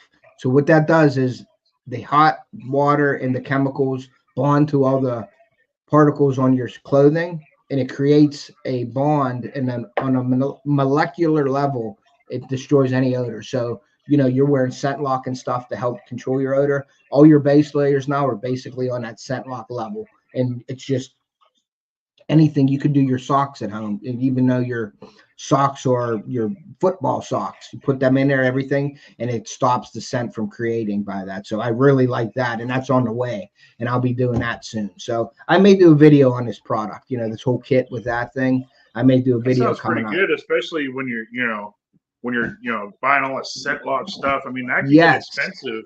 Yes. And if you do that and you add it to your repertoire. Yes. I mean, especially you just want face masks and everything. Gloves, face masks, socks, and underwear. And then you have your base layers. Like, you're using your Under Armour, or I use Accent. It's silver lined. I use that. I use Polar Tech. And now I just bought the whole Sika kit. I got all the clothes from Sika Gear now. I went out and spent a ton of money on Sika Gear. My wife let me for my 50th birthday. She let me go out and buy what I wanted. And I said, I'm buying the Sika Gear. So I went out and got the Stratus jackets, pants, Under Armour, or underclothes. I got the gloves. I got the hats. I got the masks. I got the hand warmers. I got everything. Take out a line of credit just to get that stuff. I know. It was expensive, but it was I was allowed to go on a hunt for my 50th birthday. My wife told me I can go on a hunt. And me hunting with somebody who's doing everything for me is not my thing of having fun. Like, I like to figure out the pieces of the puzzle. I like to do the scouting. I like to put my stand where I want to put my stand. I want to be able to go and come whenever I want. And you go on these trips, they went up in price this year, like from everything that's going on. So their prices are real high. And you're going out and shooting 130-inch deer for $8,000. And I can do that at home or down in Ohio for free. So I said, I want to get a really good hunting outfit system that I'll have forever. because I still have scent blocker and scent lock from 15 years ago. Yeah. So I take care of my stuff. Well, she allowed me to go out, and I wanted the Sika gear. So I went out and got fitted. Everything got fitted for me. I did everything that I wanted. So I got the Sika gear now, and that's going to be debuted in my Ohio hunt. So I'm using my scent lock and stuff still here in PA. And because I don't want to get it dirty, you know what I mean? So now I'm going to be debuting my Sika stuff, and I'll start tagging Sika, and I'll start using the Sika and promoting them once I start my rotation in Ohio. So I mean, they're a good company. I mean, I don't know, there's a really good camo company. There's a lot of science behind their stuff. Yeah. Like, you know, like this Elima Shield, I dig into the background of things when I get it. You know what I mean? Like, I don't just say, oh yeah, Matt's using this, I'm going to go use it. I want to know what is the deal behind it. Like, well, who makes it? What is it for? Is it just mineral water with some baking soda in it? Like a lot of companies, that's what it is, you know, so everybody's on that kick because they're spending tons of money on advertisement. You think it's the best out there, and it's here. It ain't really helping you much. So if you dig into the science behind the companies and see what they're doing, that's where I get it. That's why I chose Sika or Sitka, if you want to say. I call it Sika, but it's Sitka gear. I chose Sitka, and I chose the Elima Shield this year, and they're going to be in my lineup for as long as I live now. You know what I mean? And that's another thing, that if you can't afford all this stuff, like me, I don't think I'd be able to ever afford $300 bids. Yeah. But if you know, that's where the Elima Shield comes into play, though, Matt, where you can get the Elima Shield for $50 and you can do all your clothes and make them just about scent free as you can get it, you know, for the money. You know, even if you want to go further to where somebody can't get the Elima Shield, like right now, baking soda, you even said it, wash your clothes in baking soda. Yeah. And it will eliminate that odor. Yep. You know, and there's a lot of things out there that you can do to help you eliminate the odor until you can get the Elima Shield. Yeah. You know, and there's a lot of things you can do. Yourself with that, you know, with the scent sprays and, you know, the stuff that just sell at Walmart or whatever. Yeah. You have to go further than that, you know. Yeah, you can use the dead downwind that's on every shelf in America. You know, you can use that stuff. It's all plant-based. Does it work great? I don't know. I've used it, but if you're doing all the other steps that you're saying and you can't afford all the other stuff, use what you can use, and like, you know, that don't hurt. It helps. And that's where, like, baking soda works a lot by getting odor out, you know. That's how we used to wash our clothes. We used to do that back in the day. All our orange, everything would take we would use UV them. We'd use the UV soap, that old bottle. Remember that old bottle they used to have, and it had like a quad on it, a deer head, a guy, and then it had a grouse. And you put that UV killer in your orange stuff, and then you dump the box of baking soda in it, and you wash your clothes with it, and that's how you hunt it. But technology has come so far, and you know, if you have the money, if you can afford what you can. I'm not saying go over your limits at all. But if you can afford, get the best that you can afford. And if you can get by on certain things and buy certain things, just mix and match. And like I told Matt here, if you get that extend, you know, it's like $46 for something like that. This whole kit here was $45 or $50 for everything in that kit that I showed you, which I think everybody that's working could afford something like that, and it lasts a while. Like your there's a lot that comes with it too, that deals with the whole spectrum. Yes, and then you have the laundry soap where you're using a capful of it. You're not using a ton of it, you know. So this is going to last you a couple of years. There's a 5-year shelf life on the foam and on your spray, so you don't have to use it all up in 1 year. A lot of this stuff out there, if you look, it's clear, but then you have it in your closet for a year or two, and you look at it, and then it starts looking like iced tea. It's getting colored. It's not looking right. So, you know, you just got to be smart about things and pick and choose what you want to improve on and what's important to you. And scent for me is one of my most important things. And that should be one of the main important things. And like scent. My clothes and everything, they're all in a locker. I have a scent crusher locker with ozone. I put my clothes in there. After I wash them, they go in there. I wash down. I use the stuff in the field, hand wipes or whatever. Like now with this Elima Shield, I'll take the foam with me and use that. When you're sitting there and you walk in your stand and you sweat, you're sweating from your neck, your head sweats, you know, spray the foam on, wipe it in your hair, wipe it on your face, your neck, and that just helps kill that odor and minimizes the odor. Hey, Jamie, you want to minimize, you're never going to be, I always said, I don't care what products out there, you're never going to be 100% human scent free. I don't care what you do. There's no way you're going to do it.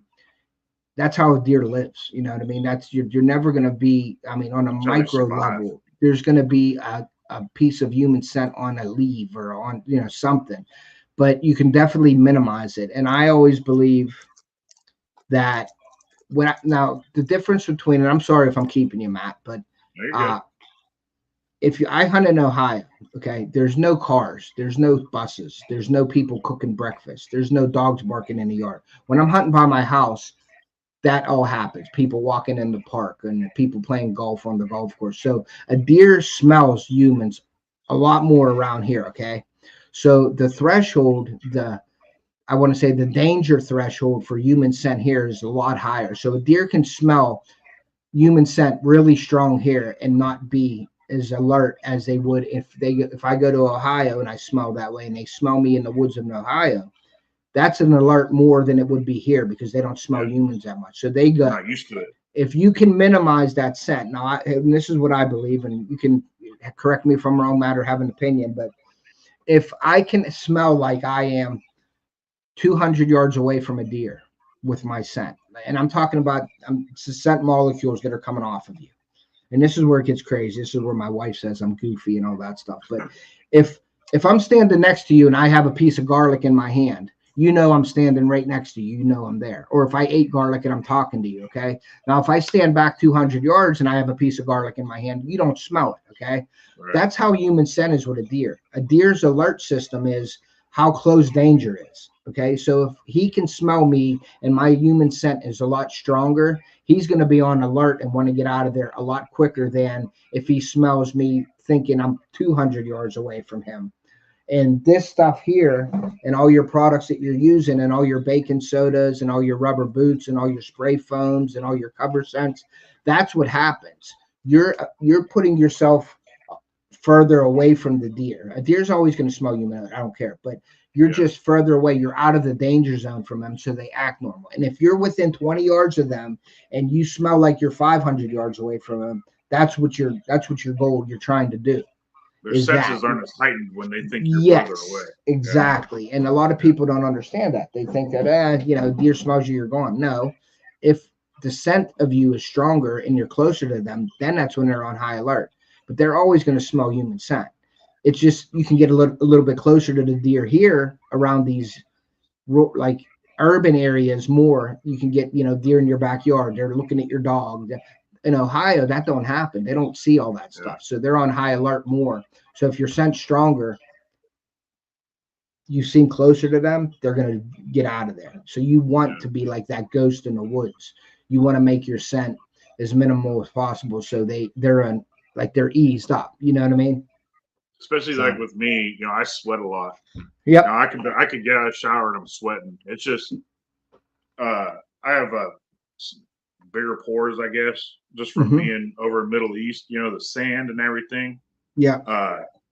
But with me, like you said, scent is a very important thing that I try to conquer when I'm in the woods. Yeah. If I can smell me, like if I start sweating and I can smell me. Oh yeah, the deer can smell you 100 times more. Yep. Yeah, everything's gonna freaking smell me. Yeah, I have a buddy that does this, Matt. I have a buddy. I'm sorry to cut you off. I'll let you go ahead, finish up, and then I'll let you know.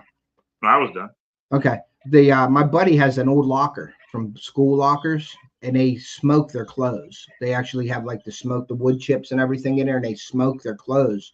And he also has, the bee smokers. You press in a bee, and it does that. He has that, and he'll do that in a field, and he'll smoke his clothes, and he'll go into the woods. The only thing with that for me is I would rather minimize. I don't like using the cover scents that smell like something. Okay. Like fresh earth, you have that everywhere. Okay. Pine, you're not going to want to use pine scent when you're standing in an oak stand. You want to use acorn scent. You don't want to. Fresh earth is just about everywhere. So I use that. That's like a basic scent So I use that that when all the when time. you're walking and you kick up dirt and you're smelling that. Okay. So, and I have a scent blender that I haven't used yet, but I'd like to put leaves and stuff in water, distill water in I there. want And to I can see use how that. that works because I was thinking Yeah, about getting one of them. I have it, and I'll do a video on it, or I'll let you know how it works. Okay. But with me, with the smoke is in the woods. What does fire represent? It's an emergency. It's something bad in the woods. Okay, so if a deer smells the smoke, he's on high alert, I believe. Now he might not smell human scent off you because he smells the smoke, but the deer still will be like on alert mode and act a lot different than he would be if he was calm. I think the smoke smell with deer sort of gets them on edge also. Than it would be with just even lighter human scent, like you just eliminating your scent without using like the cover scents. Now I have, like I said, I got the e-thermal. This is from the wind scent. That's the enticer. That is a heat pad. Heat pad. You know how the thermocell heats up for mosquitoes? Yeah. This is basically a thermocell, and you put your pads on the thermosol and it heats it. And this is sanctuary. This smells like deer in your area, like it's supposed to smell like deer. Like it has deer dander, Like a deer herd. hair. Yeah, like herd almost. And this is from Wind Scent. And they sent me this to do a review on it. So I'm going to be doing that. But this is just a heater. You just plug it in, charge it up, you press it on, it heats a metal pad, and you Is lay that the these. Now, same company that had the one where it had a yes, pod and you put it in? I have that too. Yes, it's the same company, the Wind Scent. Okay. And the scent pads, I have the Sanctuary, I have the Fresh Earth, and I have the Apple. That's what they sent me. Apple scent, Fresh Earth, and this. Now, I'm not going to use apple scent when I'm sitting in the woods and I'm hunting the pine stand. I'm not going to. Now, if I'm baiting deer with apples, a lot of people use apples in a pile. This would be something to get the scent out there to maybe attract them. This is more of an attractor scent, I think, than a cover scent. Uh, the Fresh Earth is obviously a cover scent, and then the Sanctuary is just a calming scent for deer in your area. I think that's could be considered a cover scent / calming scent. So I'll be doing a video on these things coming up soon. I won't use them. I'll use them in the field in Ohio, and then I'll probably do my video on it and let people know how it is. So that runs about, I think that's like $80 for this, and then the scent pads they have hundreds of different kinds of scent pads. Now, the scent You put pad, you that can on the also, ground and you put that in the stand with you. it has a magnet on the bottom that you could stick it on your stand if you want, just like the Wind Scent, the vaporizer that I have. It has a magnet or a mount that you can screw into and put it on your stand and use it as a cover scent, or you can use it as an attractor. Like they have rut pads and everything, deer, buck, all that stuff, just like their liquid scents, but they have it in the scent pad. Now you can How use long does it just the last, you know? This is up to 15 hours of heated scent. And then you put it back in here with the other pads and it reactivates the scent. Now, it doesn't tell you like if it lasts 500 hunts or anything like that, but it reactivates itself a few times in here off of the other pads. Okay. Now, you can just use this pad by itself without the heat. You can just hang it in a tree branch in your stand, or you can hang the rut or the estrus down in your spot or something. You don't have to heat it. But the heated scent is supposed to get around more than just a regular scent. So I'll be trying that out this year. Seems like a good product, though. I mean, hey, Petersons, yeah, Indiana Chris is in here. What's up? Thank you. Yeah, Wind Scent has been great to me. Now, I'm not going to lie to you, but I've had some deer not feel real comfortable with the Wind Scent, and the reason why is because I didn't pay attention to detail, and I would put that Wind Scent machine right out in the middle of the food plot and have it sitting there, and it would be steaming, thinking, okay, a deer's going to come right into it. Well, a deer sees something black sitting in the field steaming, they're not real happy with that. They didn't like that. So what I do is I either put it into a bush or off to the side somewhere and hide it. Because I've firsthand, I was in my blind with my buddy. He told me, get rid of that thing. And the buck came down over the hill and looked directly at it and watched it steam and do everything, turned around and went the other way. Because it's unnatural. Because it's unnatural. So what I did is I put it in the bushes now. I find out which way the wind's blowing. And I put it downwind of me. That way it blows up to me so the deer enter from that side. So I just figure out in my tree stand which way the wind's blowing.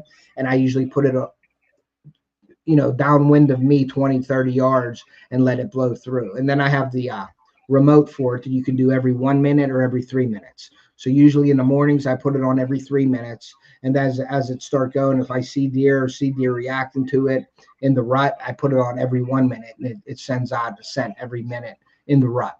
So that's what I do with that. So. Yeah, it seems that and the blender. The blender I have the blender, but I haven't used it yet. Now you can put supposedly acorns, pine needles, leaves, apples, whatever you want to put in there. You can use, and then you can use that as a cover scent or an attractant scent, whatever you feel. I'm not gonna lie, that's one thing I did this year. I went out in my backyard because there's acorns freaking everywhere, and I picked acorns, however you want to say it. Yep. And I put them in a 3-gallon bucket. I did it twice, and I used my wife's blender that I bought her. It's a Ninja. She didn't like it. I know. I've tried. I know what you mean. And I blended it up, and instead of them looking for the acorns, even though they're everywhere, that smell is like instant. Yes. Yeah, and that's a great idea. That's a great thing. Yes, I agree 100%. That's neat. I love listening to hunters, what they do extra or what they do off the wall at home. Like I used to sit there and break open the acorns and mash them on a cutting board, and I'd mash them up and I'd put them in a cheese cloth, and then I would put them in distilled water and I would mix them around for a couple of days, and then I would pour the water in a bottle and I would go out and spray the bottle everywhere. I had that idea. I could have been a millionaire right now, Matt, if I would have put that idea out before, or that Ninja, but the scent blender got it. Now they're making all kinds of money, but they even have especially with cedar, the cedar trees. If you have cedar trees around you and you got a good tree or a good brushed in area around cedar trees, put your stand there, because that helps out a lot as well. Even once you get there, and if you go in or if you have cedar trees around your house, get some cedar. Just go up and grab the cedar and pull the needles off, and rub it on your clothes. Yeah. There's nothing wrong with that. I've had people put them cedar and pine boughs and everything in their bags with their clothes to get the scent in their clothes. Stuff like that. I mean, there's all kinds of different tricks that you can do, with scent. But that's one of the most important things, and I think that, Matt, with me, is the scent-free thing. Like I try I don't go to the gas stations. I get gas the night before. It ain't like I'm going in to get donuts in the morning with my hunting stuff on. I don't do that. I don't eat my breakfast sandwich with my hunting gear on. I'm in my regular clothes and my hunting gear's in the back in a scent-free bag. And when I get to the spot, I take my stuff off, usually use that lotions and soaps and stuff and put my clothes on there in the back of the truck, and I go in. I don't use my boots and walk through the gas station. Exactly. And I think that's one, because I'm like that all the time, except yesterday where I had to go to my daughter's school. Yeah, and you were already geared up. Yeah. I was already geared up, and I'm just like, man, because I was getting ready to walk in, and the wife called and said, hey, Grace forgot her, school laptop. You need to go back home and get it. So I had to come back home. Ain't that awesome? Ain't that awesome? That phone call you get, and you're like, ah. Go in the house, the dog's jumping on me, scared, doesn't know what I am, and and I'm just like, this is not going to end up well, and it didn't, and it didn't end up good at all. But you learned from that too. Now you knew the time that you went in and when them deer were there. So what I would do is I would be like, okay, it was 8 o'clock in the morning and they were already there. I need to be there at 7. That's how I think. You know what I mean? Like I'm always there, like you, an hour before any kind of daylight. Yeah. Thinks about coming up. I'm in my stand, sitting quiet. Yeah, all your stuff's put on, all your stuff's ready to go. Arrow in your bow or crossbow, you're ready to go. Yeah. And I have ozonics too, so I set up my ozonics above me, and I put that on too. Okay. For the ozone. So Matt, I'm like nuts. I'm crazy about that stuff. Like I'm nuts. Like even some of my fellow fellow hunters are like, you take too much stuff in. I'm like, dude, load me up, man. I'm going in all day. I'm going in. I'm not coming back out. And they even say that. They're like, why do you sit all day? I'm like, because you never know. I'm into it, man. I need to be there 1 o'clock in the afternoon, 2 o'clock in the afternoon. I mean, I've already been in there in the morning. I've already had all my, I walk in pretty dressed down, but when I get there, now I have my Seeker gear. So I have everything. So I'm good. I got packables and everything. So when I go in there, I'll be in a t-shirt when I get up there, I'm sweating. So I, spray down, do all my stuff, or I try to just take my time, walk a few feet, stop, walk. That's why I go in so early, because I take my time to get in there. Something that's a 10-minute walk might take me a half an hour to get into in the morning, so I don't sweat. And I'm always checking the wind. If the wind's wrong, I'm like, oh man, I wait and listen, and I try to skirt around, because I have a few different ways into my stand. That's another important thing. If you have a stand that you have multiple ways to get into, you're going to want to think of that too when you're putting a stand up, because if you have a wind shift the night before, or there's going to be a wind shift as you're walking in, you want to know all that so you know which way to enter your stand too. That helps a lot too. And be careful of brushing up against stuff. Yes. And I always, when I go in preseason, I cut everything out that I'm touching when I go in. Now I'll cut it and they can fall on the ground. I can, I've already had deer eat the leaves off the branches that I cut on the paths. I just cut them, and anywhere that my head can hit, my arms can hit, my legs, I kick out the logs and anything on the. I don't rake it like a smooth path going in, but I cut out the branches, move the dragger bushes, all the little things that catch your pants and rip, and you can hear that sound. That's all cut out all the way up to my stand. And then when I get to my stand, I usually try to minimize cutting out a path, because I don't want them deer using that path and come right to my stand, because the deer will use the path that you come walking in on. So I try to veer off. Yeah, I try to veer off to the side, and then I walk in without cutting anything about 20 or 30 yards, so they don't walk right to my stand where I'm at. You know what I mean? And that's what a lot of people tell me. I hunt with a guy who, it takes him a while to get in, but usually I'm in my stand. I'm like, hey, I'm here. Where are you up? And he's like, not yet. I'm getting there. I'm like, dang, it's about to be dawn. Mm-hmm. And then he'll get in there, and first light, he'll message me, hey, you see anything? I'm like, no. I was like, where are you? He's like, I'm heading my truck. I'm like, dude, it's 9 o'clock. Yeah, I know. I get that all the, like on our lease. Thank God, my buddy Bob, my best friend Bob, and his wife Boo, they're hunters. They go in, they don't come out. Like he'll come out at like 11 or something at times. You know what I mean? But that's fine. I don't care about that. But the first couple hours, man, stay there. And he's taught me a lot in the woods. I've learned a lot off of Bob. And I can go in like this when we go down there. I may come out of the woods a couple times, like for the afternoon, but I'm down there to hunt and shoot a monster buck. I want to get the biggest buck of my life. I want to shoot every year. In Ohio is where I'm going to do it. PA, it's a little bit harder. So my standards in PA are a lot different than they are in Ohio. But my wife's letting me go. That's a good thing. So I'm going. When I go, I'm going. I'm not going to be sitting in the house, and I'm going out. I'll sit there all day, because you never know. Now, it's difficult at times when it's 80 degrees. Last year, it was like 80 degrees during the day at 2 o'clock. It was 80 degrees. Sweating. I was just sitting there sweating. You know what I mean? But that red moon came on a Wednesday night. The red moon came, and I didn't see nothing all day. And then boom, the red moon hit. And at 5 o'clock, I started hearing deer running, and they're running. And I seen the biggest buck of my life come walking up, and it got within 40 yards. It needed to step in front of me 10 more yards, and it saw a doe and went over the hill. And that was the biggest buck of my life that I would have ever shot. And my heart, I tell you, I come unstrung when I see that, because it was that day. It was nothing all day because it was so hot. And then all of a sudden, your life can change in hunting in 10 seconds, 30 seconds. Oh, yeah. It's a whole different story. And it only takes that one time when you want to get down and you don't get down, like 2 o'clock in the afternoon, the deer start coming through. Yeah, and you're walking down your path and you're blowing deer out, and they're looking at you, and you're standing there with your thumb in your ear, looking at them like, oh, I should have stayed in my stand a little longer. Yeah. So I put all that out of my head. If I'm in the stand all day, there's no excuses. If I see them, I see them. If I don't, I don't. I know from dark to dark, I put it in. If I didn't see them in that time frame, I wasn't seeing them. There's nothing else that I could have done. So I go, when I hunt, I hunt. You know what I mean? I'm there all day, just like you. I sit there all day. Like, luckily when you're in a stand, you can stand up. You just got to, do it quietly, slowly, just stand up. And stretch a little bit. Yeah. That's why I like to do that. Pour out my stuff maybe in the middle of the afternoon. Because I only got to get down and walk about 20, 30 yards to dump it out and then walk up. So that gives me a little stretch, getting down, getting up. And it takes me 15 minutes to do that. So it ain't like I'm down there walking through the woods all day.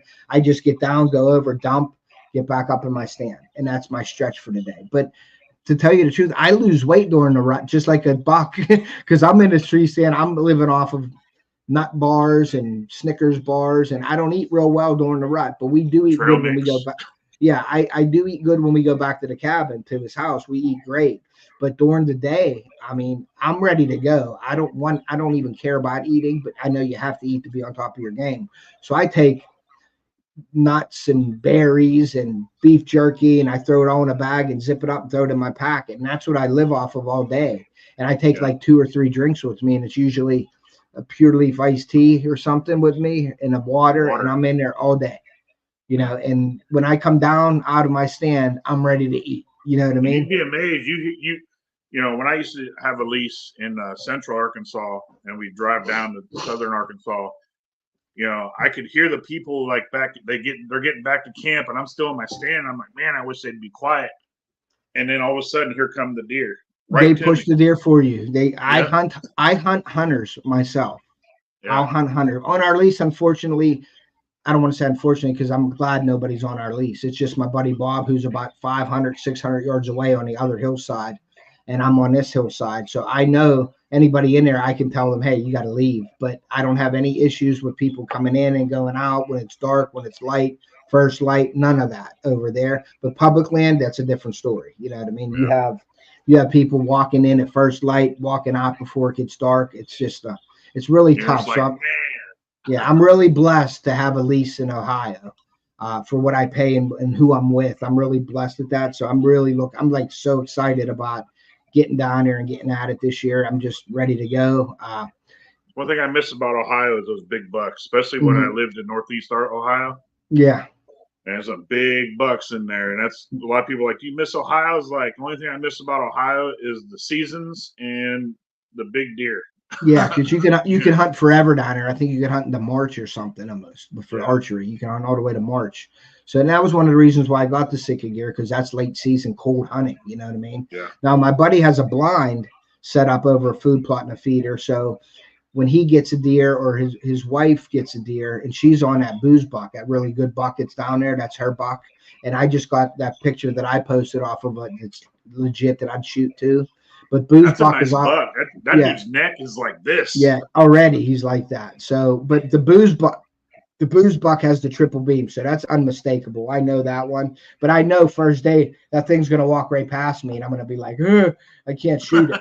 But that's what we agreed on. What if I could just? Yeah, but I agreed not to shoot that deer, and I would never want to ruin relationships with my best friend and his wife. They're on the lease too. They live down there. They put all their hard work in it all year, all summer. They weren't even up to fish with me this year because they were really getting on the deer down there and fixing their spots up. So I told them that deer is off limits to me. I don't care I said, I'll kill it with the camera. That's what I'm going to do. I'll video it. Let her shoot it. That'll be the biggest buck of her life. It would be the biggest buck of my life too, but I'd rather her get it. And like I said, if that deer comes through, I'm just videoing it, let them know I seen it. And hopefully it pays off and I get a big deer myself, because there's a ton of them down there. I got a blind. I actually, I think I told you I won that muddy giveaway. Yes, I remember you won that, because I see you tagging them and they come back and they respond to your stuff all the time. I see them doing that. Yeah, Muddy's a great company. I have Muddy tree stands and Muddy harnesses. I like Muddy company. That's all I use is Muddy. I got a VS 360. Used to be Big Game, but Muddy bought them out or something. Hey, Daniel. But I use my blinds, like if it's like a bad snow or rain. Yeah, I'll go hunt my blind, because just because it's raining or snowing doesn't mean they're not moving. Well, wait do you see my next video? Well, the video tonight, I wanted to also say to anybody in here, my buck video is coming out tonight at 7:00, where I shot my buck in PA. So that'll be airing tonight and premiering at 7 p.m. Eastern tonight. But then my son's video will be out probably next week, and then we're going down this week. So I got a ton of videos, and I'm putting a lot of hard work into it. So hopefully you guys enjoy it.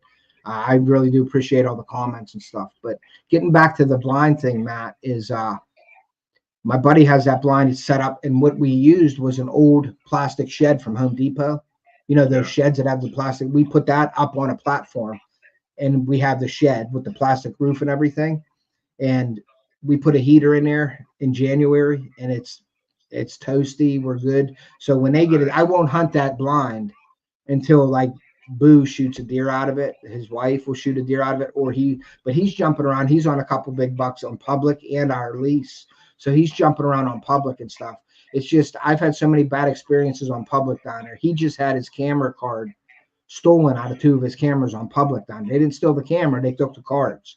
And I don't like that confronting people. I don't like to be in the woods when he was in a stand last year in a great spot. He scouted it. He thought he was really in there. Nobody would be there. 8 o'clock in the morning, he sees 2 kids come walking up and through there and just blew his day. I don't want that experience. I don't hunt public land down there a lot.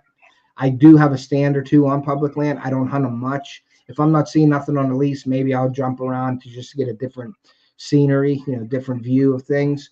But I'm happy with hunting my lease and whatever I see down there. I know there's big buck down there, so I can stay there all day.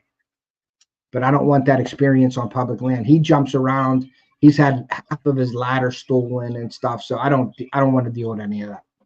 And a lot of times, if you're on public land, people, you don't know it, but people will follow you where you're going. Yeah, that's what they do up here on a public land. But I can get into a place with my my military hunting license. I can get into places other people can't because I can drive in there. Yeah, and I'll go in there deep.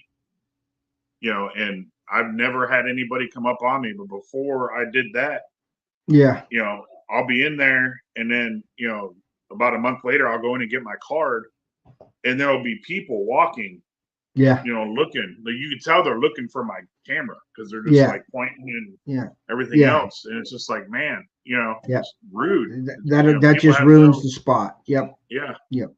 And we have a question from Peterson's from Farms from Nashville.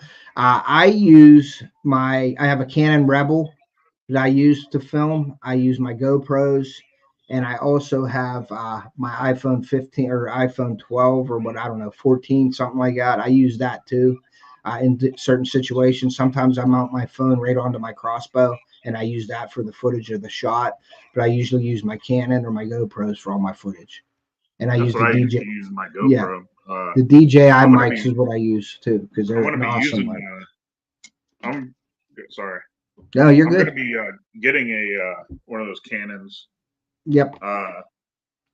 To do, because I used to use my GoPros until they got stolen out the back of my truck, and but now I just use my phone. I mean, yeah, the phone's great. It's a great camera. Now, when I get the iPhone 15, I think for Christmas, my wife's watching. The camera system on that is awesome too. So I'm going to have that mounted to my crossbow. My dad just said you can do everything on that thing. Yeah, my dad just said he picked up black curtains for the blind. I told him to do that because we had some burlap and it was like too bright behind us and our silhouette from looking through. If a deer sees us, they could see the back. So I told him to get some black curtains for behind us, and he picked that up. So that's awesome. But we're gonna get on it. Blackout when you go in the blind? I don't. It's just my dad. I built this for my dad years ago. It's a hunting lodge. Put it that way, man. It's like 10 by 10. It's a big box. It's up about 15 feet in the air, and I built a platform and I put walls and we put windows in it, and they're just slider plexiglass windows, and then we have like curtains in them, and then there's burlap like potato sacks over them basically, right? And we use that, but the mice got in there and tore them all up, and then you can see through them, which is nice because you can keep it closed. That's what I did last time with Theo, but they're just you can see your silhouette through them. So we used black last week. We used black shirts and hats and stuff when we got in there because the camo, what are you going to use camo for in the blind? It's black inside there anyway. So we did People that. crack me up when they use camo in a freaking blind. It's like, yeah, I mean, you can, I guess, but if you're camoed in a black area, you're going to be sticking out too. So I went with the black. I got a hoodie today ready for my son to put. His face mask is all black. And that we used that last time, and those deer were fine. But the hunt before that, if you go back and look at it, we were in camo, and they seemed to be picking us out and getting a little weird in there. So I told my dad, get the black curtain for behind us, so we have it, so we don't silhouette it, and we'll wear like shirts like this but black, and I'll wear just a camo face mask to break my face up because I usually sit back in the blind, and my son's in front of me, and if a deer comes out, I put the crossbow up, and then he'll use my knee as like to sit there because he gets a better look. Because we have office chairs in there, like a nice lounger office chairs, but they tend to squeak when you move every once in a while. So I'll put I won't use WD. I'll put vegetable oil or avocado oil on them. So the smell, you don't want that WD smell or anything out there. So I'll use vegetable oil. I do that on all my tree stands too. Any seat that's moving, I use vegetable oil. I have a little dropper in my backpack. And if it's squeaking, I put vegetable oil on it, move it around, and then we're good for the hunt. You know what I mean? So that's a little tip too. You can use this. Take a little bottle of vegetable oil or avocado oil or even olive oil. If you're Italian, use olive oil. But if you're avocado, olive oil, or vegetable oil, and I put it in a little squirt tube, like an oil dispenser tube, just a little one, and I keep it in my backpack. And if I'm up there and I hear a creak in my stand or like my seat squeaking, I get up, I put that oil on it, I move it around, and it's usually good for that hunt. Now, that doesn't last all year. That's why I keep it in my pack for every time I hear a squeak, squirt a little oil on it and move it around, and it doesn't smell for the deer, That's a good idea. Yeah, so I do that too. So avocado oil. Avocado, olive. Like I said, if you like a little zing, a little Italian, you want to use olive oil. If you're watching your weight, you use avocado oil, right? If you're a weight watcher, use avocado. If you don't care, use Wesson sunflower or corn oil or whatever you want. But that brings me back, Matt, real quick. Well, because I'm going to go through these before I got to get off. But I have another GoPro. I'm going to get off here. I'm going to let you do your thing. Yeah, man, that's cool. I'll do this as soon as you get off then. Hey, right. I appreciate you, brother. Keep in touch. Good luck this season, and let's keep talking. And I'd love to have you up again, man. I really appreciate you. Thank you for serving our country. I really appreciate that. And hopefully all is well and you start recouping and getting better soon, buddy. Thanks, brother. It was an honor coming up here, brother. All right, man. I appreciate you, buddy. Take care. Mm-hmm. All right. Well, that was Matt from Wanna Be Outdoors. Great guy, great supporter of the channel. Peterson's, I hope that answered your question with the GoPro, the Canon, and the iPhone. And I have a ton of different mounts for different things. I just looked at Fourth Arrow products, and they have a extended arm for your GoPro, so you can get like down views and stuff. So I may be buying one of them. But going back to what I have another product review. It's going to be coming out soon, and this is the Icebox. And this is an action camera that they sent me, and it's 4K. It has a remote control. And I'm going to be doing this review soon. So I got to charge this baby up, and I'm going to be doing a video. It'll be like an in-house video. It has an external mic also. So I'm going to check that out and see how that works. If it doesn't work that great with the microphone and everything, then I'm going to probably put this on my net for my filming for my fishing videos. And just because it's 100% waterproof, it has a case in it and everything. So I don't know how the sound is going to be with that. So that's going to be one of my, and I want to get through these products because I'm going to have to get off here real soon. Another product is this belt rod holder, which I think is really cool. It's a belt. You put your belt through it, and you can adjust this different ways, and you can put your rod in here. So when you're tying your rod, your line on and everything, you have that, your rod's at your side. So I'll be doing a review on that really soon. Let's see. That one, I showed you guys this earlier. It's the Winsent Enticer. This is a heat pad. It's almost like a Thermacell. I believe Thermacell pads will work on here also, but this is a heating element that will heat up scent pads from Thermacell, or from Winsent. And this is the Sanctuary. I have the Fresh Earth scent here. And you can use these without the Winsent or without the heater too. And then Apple. So there's a bunch of scent there that I'm going to be using. You saw the ElimaShield new scent elimination kit that I'm going to be having for all. I'm going to be using this exclusively at Off the Hook Outdoors. So go check out ElimaShield if you haven't.